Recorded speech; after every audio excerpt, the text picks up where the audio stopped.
Welcome back to the True North Weddings podcast. I'm excited to say this is our final episode of season 2, and we are going to be talking, Desi and I, True North Weddings brand manager, about some behind the scenes do's and don'ts straight from a wedding planner's experience. So This is the kind of stuff people are always asking me, like, ooh, tell us what you really think. And today we're going to do that. We're going to tell you what we really think about what you should and shouldn't do at a wedding. Yeah.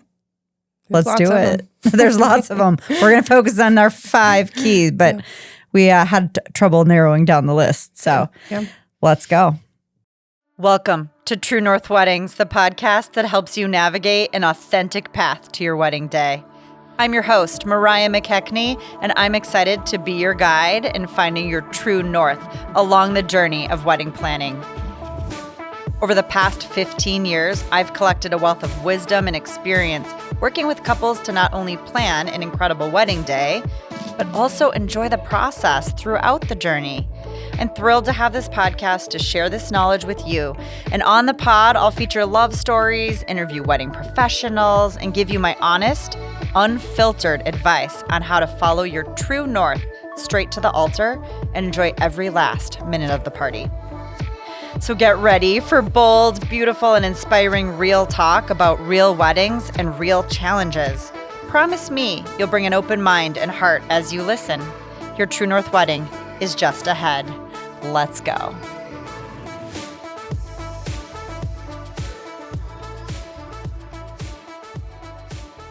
Well, hi, everyone listening. We're so excited to have you with us for the final episode of season 2 of the True North Weddings podcast. It's been a journey of a season, a long time coming that we're wrapping it up today and getting this out to you. And I, as a wedding planner, it's fun when people ask, like, what do you do? And then you tell them, they're like, ooh, that feels juicy, right? Like that feels like you've got good stories. And I absolutely do.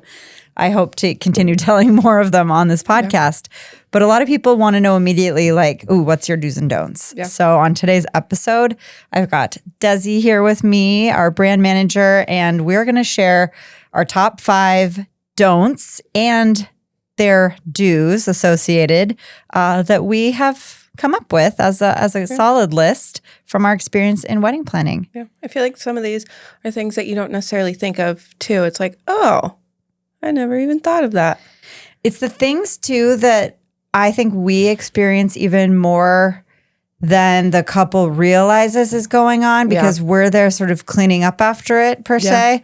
But thinking about it in advance can also really benefit them and their families more than anything. Definitely. In the long run and even their budget. So it was really fun to brainstorm with Desi beforehand because we were both like, oh yeah. And we had a bit of a list, but and even Asher, our producer, he added in with his opinions and we were on board. So we're going to go through these 5 topics today, and we hope that this information is valuable for anyone listening.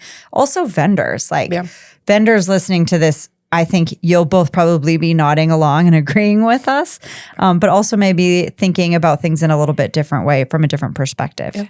So, all right, I'm going to dive in with my number 1 pet peeve is what I'm going to call it. My don't. This irritates me so much, and I think it's something that it's couples or like wedding parties, they don't think about it. They don't realize. Maybe if they've been in a lot of weddings, it's more evident, but it's the stuff. Yeah. It's the stuff in the bridal suite, the getting ready debris. The makeup. The tags. The pajamas. Oh my God. Literally, you walk into a bridal suite, like after the wedding party is left, and it looks like a bomb has gone off. Yep. A bomb of like glitter dust and just stuff everywhere. Yeah. Food, beverages. It's a horror show, to be honest. And no one really thinks about who gets to clean that up. And the reality is it's usually me. It's us. Yeah. Because I don't want someone to have to walk back into that or to have to try to find their stuff at the end of the night. But also then I'm trying to figure out whose stuff is whose. And it's selfishly not a lot of fun to be trying to make that nice. But I know that at the end of the night, we got to get all that stuff out of there. Yeah. And that my clients and their wedding parties are not going to be in the best shape to be packing up their stuff. So this takes a couple turns. One is if we think about it from the standpoint of like the getting ready stuff, right? The hair and makeup, the jewelry, like you should know what jewelry you're wearing to the wedding. Don't bring 5 pairs of earrings and decide that day, right? And then leave them all laying around. Exactly. That's how you lose stuff. Yeah.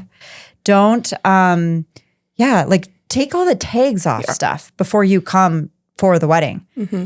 Tags is unbelievable. Yeah. And really I actually heard this from someone who has an Airbnb that the number one thing that gets like the mess that they clean up after a bridal party leaves is tags. Really? They're like, wow, I can't believe the consumption in weddings. I mean, I understand not wanting to take the tags off too, because you're not wearing this dress or thinking about it until come the day of the wedding. But you got to try that dress on at some point, and you're wearing it. You most likely aren't going to be returning it because you have to wear it. So take it off when you try it on. You know it fits. Be gone with it. It's just these little things. It's also something that then on the wedding day, you're looking for scissors. Yeah.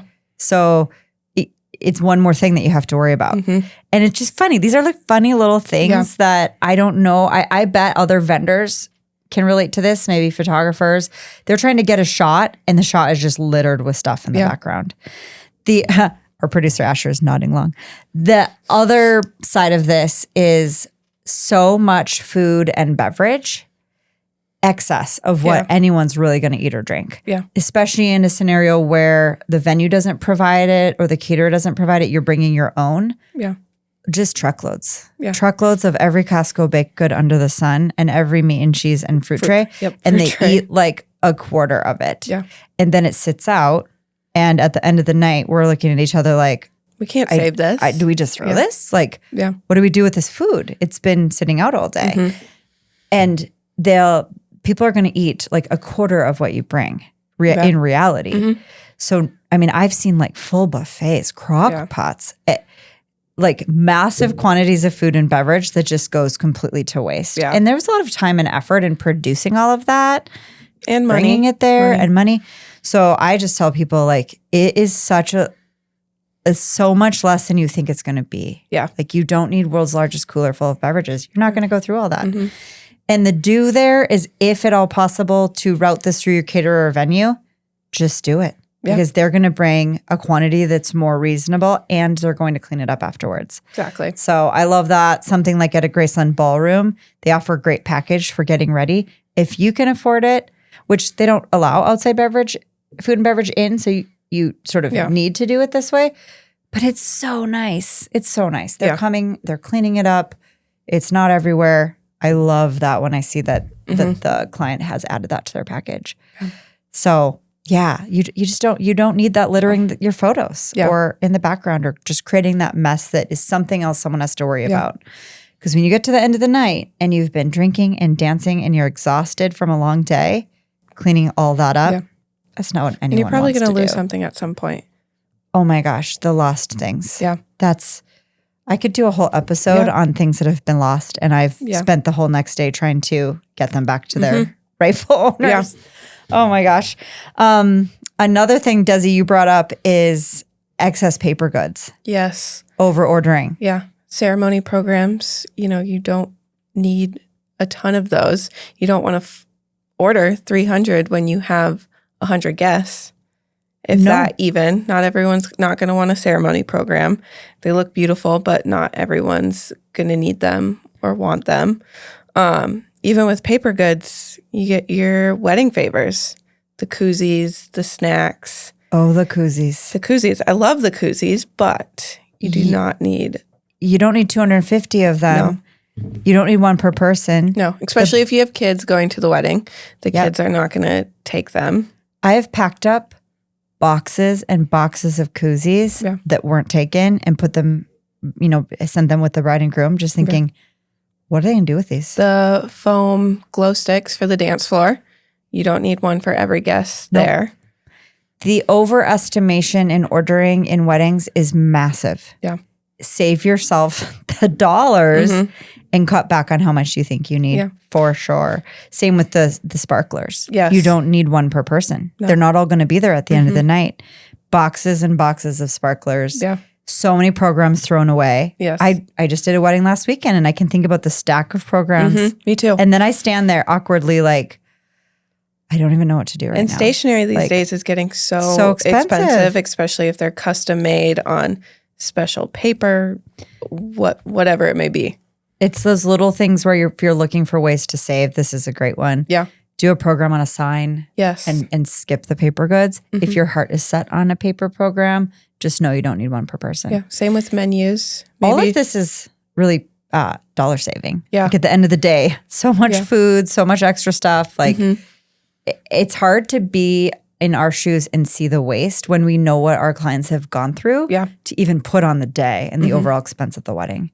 Yeah. And it certainly isn't that I don't want to take care of things and make it nice for the client. Like I always want to go in the bridal suite and tidy it up. I always want to make sure that like the environment that they put themselves are experiencing the day in is nice.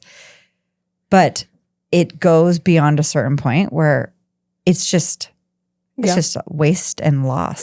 So this is my number one. I think it's what fueled this podcast. I agree. I mean, it's also, yes, we will gladly clean up for you, but I don't know whose shoes these are. I don't know if I'm putting them where they go. I'm doing the best I can. I mean, literally, like if you want to get super real, like the number of like bridesmaids underwear that I'm like, you just left them on the floor. Yeah. I'm not touching those, but also someone needs to move them. Yeah. Like, crazy stuff. I've seen crazy stuff. Yeah. But, we can also say on the topic of favors, I don't want to miss this. There are some great ways that you can celebrate your guests and not be left with a lot of things at the end of the day. So one I like to point out is something consumable. Yeah. If they can eat it or you can eat it afterwards, it's not the worst thing to have left over. Yeah. So thinking about consumable things, also if they're meaningful, your favorite candy or honey or maple syrup, those are things people like to get. They're like happy to take that favor. And when it's gone, it's gone. Yeah. It's not hanging on their fridge and they're not sure what to do with it. Like something like that. So that one. And then the other one is experiences. Yeah. Like a photo booth where they get the photo strips. That's super fun to enjoy. And then you get a little photo strip. And sometimes even photo booths, they'll print 2 copies. So you can make your own little wedding guest book of all the photo strips that everyone took. And that's like an easy enough thing. It doesn't take up room in your suitcase. No. And you have the memory of being in the photo booth together. Like that's half of it right there. Another one, this was at a recent wedding, having like a dessert experience. So they had a marshmallow truck, the Minnesota marshmallow truck. Yeah. Okay, that was so good. Yeah. I did not know that these marshmallows were Juicy Lucy's. So this is a total aside. Shout out to the Minnesota marshmallow truck. But I was like, oh my God, butterscotch just exploded out of this marshmallow and it was epic. So that was really fun. And that was both an experience and a favor to the guests, that like above and beyond item for the end of the night that was memorable. And then it was done. Yeah. Like they hauled everything in, they hauled everything out. It was over. I think that was fantastic. Yeah. Highly recommend. Yeah. And also now I'm like, got to get my hands on more of these marshmallows because I want to see what else explodes from them. They were so good. So thinking about like what's the consumable experience that you could provide because you're going to spend the same amount of money on it. We have a couple coming up soon. Actually, the groom is a pharmacist. So they're going to have a little table for their guests to make their own hangover kit with electrolytes, ibuprofen, a snack. So I'm super excited to see that. And it also is a personal aspect that they were able to tie into their wedding day too, which I think will be super fun. Whenever you can make it personal. Yeah. I mean, 100%. That's the right choice. Yeah. Well, moving on, since we could go on about that topic all day, but another one that came to mind, and this is more in the planning process, that I come across this quite a bit when I'm talking with couples about their florals. and they've maybe had a conversation with their florist. They've put their proposal together, and then they'll come to me with a question, and that is, maybe there's some family dynamics they're struggling with that they don't know who they want to give corsages and boutonnieres to. This often revolves around step parents or significant others of parents. But this flower, this token boutonniere or corsage becomes almost like a way that they want to like demonstrate how they feel about a relationship. And I tell them over and over again, do not make this about a $20 flower. You giving them a flower so they can feel part of the family, or not giving them a flower, like the wedding is not the place to air out these feelings. It just says you're being a jerk. Yeah. And I'm always really honest with people about that, because in a wedding and in wedding planning, like, yes, I want my couple to get what they want. I fight for them to have the wedding that they want. But I am also the first to say that this is not the place to play out family dynamics. Exactly. And not to be, as I'm the one pinning the boutonnieres on. And then the stepfather's like, but what about me? And I'm like, oh, sorry. Yeah. What am I supposed to say? Like, your stepchild actively chose to not give you a flower. Yeah. This is not the place. If you can't decide who should get a flower, just don't give them to anybody. Yeah. Be done with it. That's maybe an unpopular opinion. No. I agree, I just don't think it's the place. If it's also, my head too, I think if that family member is going to be there before the ceremony to hanging out with everyone in the vicinity of your wedding party and family, if they're important enough to be there during that time, they are important enough to get that flower. Yeah. If you're giving them to everyone else that's there, it's that extra $20, $25. Like, it is not worth the drama of not giving them a flower. I will always say this in a wedding. It's just not the place. It's the place to come together. It's the place to bury things that are going on in the family and to celebrate. And so just don't bring those family politics into that, and err on the side of more is better. Yeah. So that one's kind of a quick and easy one, but I have confronted that with couples many, many, many times. It's always comes up, and my advice on that one is clear. And also making sure your florist labels all of those flowers too. So us as your planners are, as Mariah said, we're helping pin those boutonnieres so we know who gets which one, and making sure that there is enough there for everyone. Yeah, that's awkward. Yeah. I've definitely been in those shoes where I'm like, do I get a boutonniere? And I'm like, let me double check. Yeah. Sometimes I always question if the officiant gets a boutonniere. That's when I always find myself questioning is, who does the officiant get this? And ushers. Sometimes the ushers are not included. So I'm running the counts. I'm counting grandpas. I'm looking for the list, which I hopefully have. But I mean, if it's not on me and I'm in the place where the boutonnieres are, like so many things can happen. And I've definitely landed in spots where I'm like, I think I gave a boutonniere to the wrong person. Now I got to wrestle it back or not. Like, this just doesn't need to be so complicated. It's really helpful when the florist can either label them or provide with them the list. Like, love that when that can happen. Yeah. Okay. So number 3, this also kind of plays into some of our conversation in the first one. Don't forget to pack an emergency kit. Now, interesting that as a wedding planner, we're saying this because we do also come with an emergency kit, but we are not always where you are. We try to have our assistant with you and keep the kit like where you are, but sometimes we're at the venue. We might be on our way to the church. Like, having something that is with the wedding party, each group, like the guys, the girls, or wherever, you're getting ready, super helpful. Yeah. Just some key things in there. It doesn't have to be much either. It could be something that fits in a purse or a Ziploc bag. Yep. Number 1 things that we get asked for from the emergency kit: ibuprofen. Scissors for all the tags, right? Yeah. Fashion tape. Yeah. Like wardrobe snafus, absolutely. Band-Aids. Yeah, someone's always cutting themselves. Yeah. And like the last thing you want is blood around a wedding dress.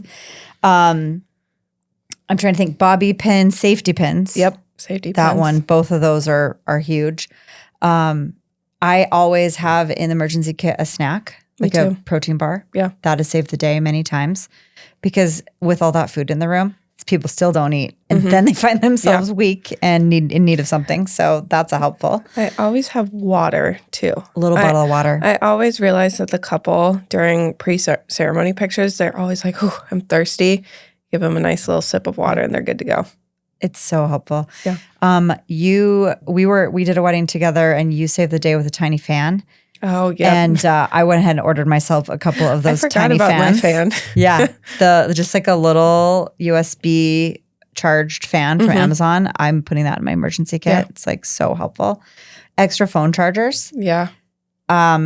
I recently had to restock my kit because they get lost, but having a charger that can do like all the different types of iPhone and Android and because someone's always struggling with phone charge. Yeah. Often it's me. This is really about me here, but it's like something that people look for. I'm trying to think. We have a lot of things in our kits. Feminine products on the girl side. That's super helpful too because you never know. Yeah. And a Tide stick. Yes. And that can help with all kinds of issues. So just have a little kit. Keep it with you. Keep it with the different parts of the wedding party. Deodorant. Spray deodorant. Yep. And again, we'll also be there with our kit, which is even next level of all the possible things you could have. But just having those things at your fingertips, like it's a good practice. Also, like if I tangentially go to something I've always loved since it became a thing is the bathroom basket. Yes, I do love that. I love mints in the bathroom and just a couple of these things. It's a great way to just cater to your guests. It's a favor, honestly. Yeah, it is. So, and also most of the stuff afterwards you can use yourself too. It's not going to be wasted. It's not an investment that you don't get to continue to utilize. So yeah, love that. Okay. Here's one that's maybe a little controversial. I think this is a big topic. Cocktail hour. When a couple does not, in a wedding party, does not go to the cocktail hour at all. They wait it out and they show up just when they get introduced. I'm not a fan. I would prefer if you didn't do that. As a wedding planner for a couple reasons. One, I find when the group departs and goes and maybe drinks heavily in their interim, that's a very interesting way to arrive to the reception. And it's really hard to go from that to sitting at a table having dinner. Like the transition from the party, the alcohol-fueled party bus into the reception is a hard one. Yeah. So I think that's tricky. And, you do you. At the end of the day, it's your wedding. I will design the timeline however you want it. But I want you to think about like all the steps of how this really plays out. And I have seen many scenarios where it just made the rest of the night hard. Yeah. It's also like most of the time the wedding party is either family members, your closest friends. A lot of your guests may know these people too and want to socialize and say hey to them. So if they're gone and away, it's gonna be like, where's the wedding party? It's gonna look a little off to the rest of the guests to not see them, especially if they're not involved in any pictures either.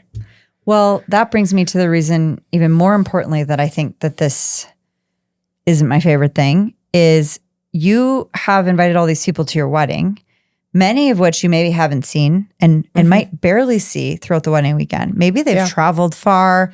Your amount of time that you get to spend with your guests is very limited. And then you take a large chunk of that and you spend it with the people you've been with pretty much the whole weekend. And sometimes that is because that's a comfort zone for the couple. Like their wedding party, like that's where they feel comfortable. They are maybe not wanting to go to the big crowd and shake all the hands. Like that's just not who they are. Maybe they're a little more introverted or just shy. However, people are showing up for you. Yeah. It's important that you show up for them as well.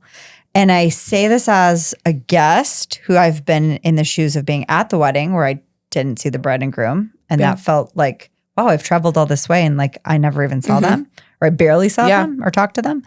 But also from a planning perspective of like watching all the guests try to process this and sort of, but where are they? When is this getting started? What's going on? You know, it's just not a good look. Yeah. So I think you can design a timeline where you do get that little bit of, say, one-on-one time as a couple. A breather after the ceremony is great. You know, have some snacks, just sit, enjoy each other, give each other a pep talk about if you are introverted. Yep. You know all these people. There's nothing to be worried about talking with them. Everyone's eyes were already all on you. Yeah. It's, you know. And they're all the people that you've chosen them to be at your wedding. So given that, I would hope you would want to spend time with them. And I think that you can divide up that time in a way that everybody wins. You can have a moment to celebrate with the wedding party. You can have a moment alone, and then you can rejoin the crowd and get to socialize. And when couples realize that and actually do that, they're always so grateful. Afterwards, they always tell me like, I'm so glad I got to spend time. Like that was the most fun. I didn't want it to end. I hear that all the time. Yeah. And I'm like, that's why I push it. The newer trend too of instead calling it the cocktail hour, calling it the social hour. Yeah. Because I feel like this time truly is such a great time for you to socialize with your guests before you then go into dinner and dancing the rest of the evening. Like you can really say, hey, I missed you. Thanks for being here to all of your guests before just moving on with the rest of the evening. It's such a good time for socialization. And the next thing you know, you're sitting down behind a table and eating dinner and you're not interacting. You know, it's great if you can get up and move around to tables and say hi. Like that's always nice, but it doesn't always fit with the schedule either. So spend some time socializing with your guests. That one, it's, I think, trending in that direction for sure, but I still think it's like an important conversation in timeline development that I always try to have with couples. Good. Okay, so we're already at number 5. We're cruising through this list. What's the plan at the end of the night? This one has forever been elusive. I always ask couples, what are you doing at the end of the night? Where are you going? How are you getting there? Where's your stuff going? How's your stuff getting there? Like, amazing how this is like typically the first time they think about it is when I bring it up. And imagine if we're not bringing it up, who's bringing it up? Yeah. Across the board, I will just say the answer to a lot of these is have a wedding planner or coordinator because they're going to help you think about a lot of this stuff. So having a plan, obviously things can change. Just like with the whole wedding day, I'm never so rigid that we can't adjust. A great opportunity comes along to go out after or whatever. You can change your plan. It's your wedding. It's your night. But especially where the stuff is concerned, like, where's that going? Especially your cards and gifts. Yes. Those we do not want to lose or get left behind. I don't want my hands on those outside of handing them off to a key person in the wedding party or family. Like, where are they going? Yeah. And then, like, where's your personal stuff going? Where's your duffel bag or your bin or wherever full of, like, your contacts? Yeah. Who has your phone? Eyeglasses? Who has your phone? Your purse? You know, a lot of, like, expensive things. You want to go out to the bar after maybe you end a little bit earlier. You're going to do a bar crawl. Where's your stuff going? Yeah. How's it getting there? It like does not enter people's minds. And then I'm stuck standing there with their purse being like, where do you want me to take this? Yeah. You know, what car is it going in? Where's it going? So really thinking that through, like who's driving you? Are you riding a shuttle? Yeah. Where are you sleeping? The number of times I ask couples like, where are you staying on the wedding night? And it hasn't even crossed their mind. Do you really want to go home? Is that where you want to go? Are you going to a hotel? Are you in an Airbnb? Like, where are you spending that night? It's a pretty important topic. You don't want to be standing there at the end of your wedding like, crap. Yeah. Now what? And I've driven a lot of couples home, honestly, because they maybe had a plan. The plan fell through. Or when I've been a guest at a wedding, where I wasn't the planner, and I'm like, this was a good question to ask. I'll give you a ride. So, but it's just an interesting one, and I think nothing's perfect. We could think through it just like with all wedding planning and have a perfect plan and it goes differently. Yeah. But at least like starting to unpack that early is going to give us a much better shot at having it be smooth. Yeah.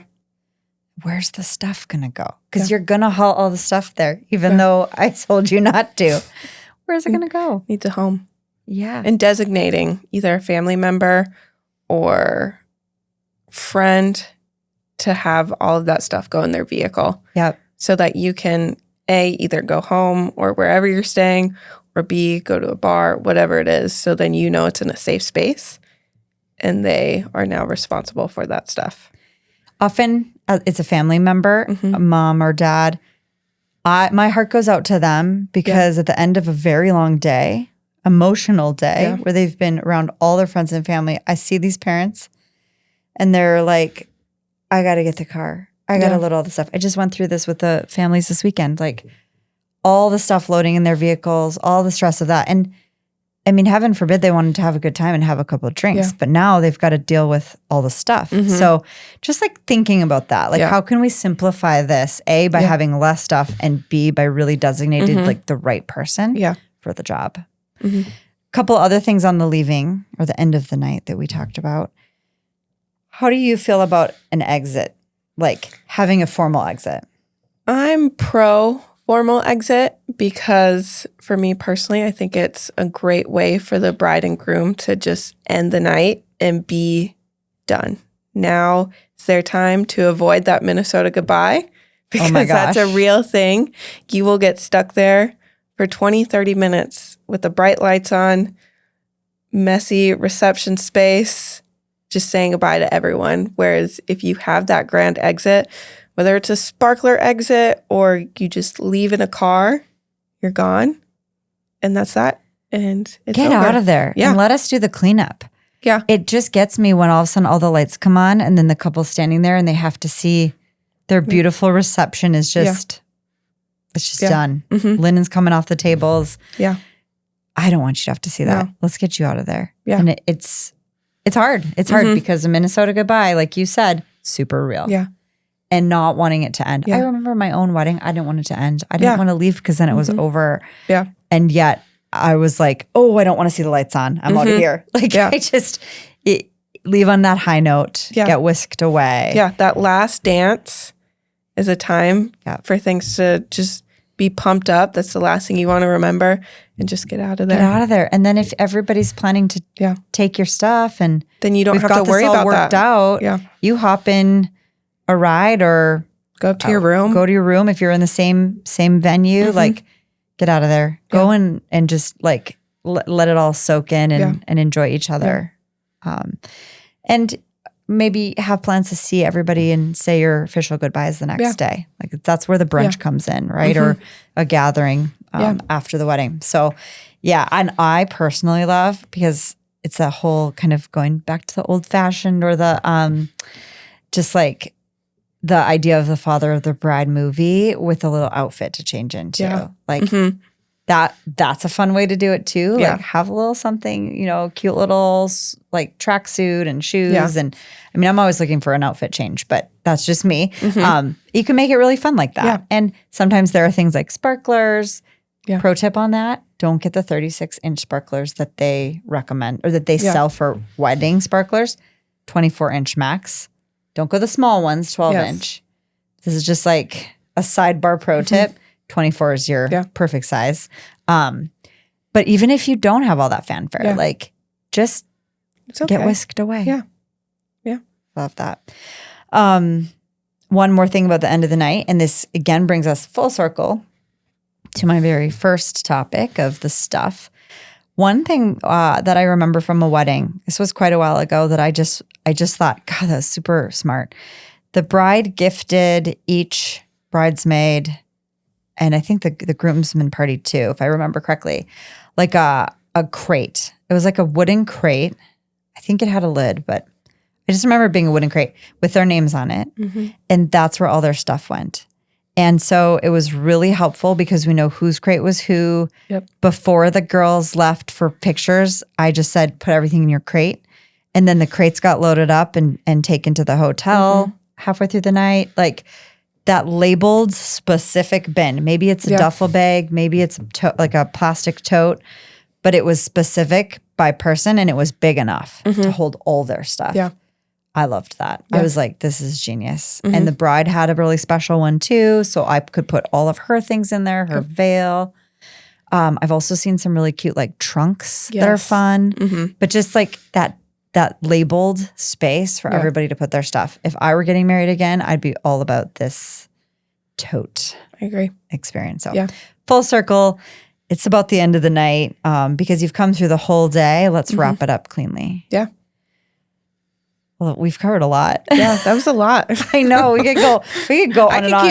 I could keep going about this stuff just flows. Yeah. Like we've been behind all the scenes and we spend so much time talking about what we should do or they should do and how to do that effectively. Yeah. And bottom line there is like, it's your wedding and we need to make it personal and memorable.